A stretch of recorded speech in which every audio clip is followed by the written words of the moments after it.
నమస్కారం మన హైదరాబాద్ బులెటిన్ కు స్వాగతం. ముందుగా ప్రధానాంశాలు. మూసీ పునరుజ్జీవ ప్రాజెక్టు మొదటి దశకు అనుమతి. 7,345 కోట్లతో జోన్ 1 పనులకు ఉత్తర్వులు జారీ. పర్యావరణ హితంగా హైదరాబాద్ను తీర్చిదిద్దుతాం. ప్రకృతి ధ్వంసం వల్లే కాలుష్యం పెరుగుతోందన్న రేవంత్.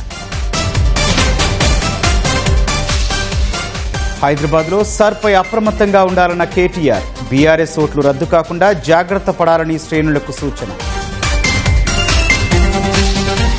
2036 ఒలింపిక్స్కు హైదరాబాద్ వేదిక కావాలన్న సీఎం. క్రీడలను ప్రోత్సహించేందుకే స్పోర్ట్స్ పాలసీ తెచ్చామని వెల్లడి.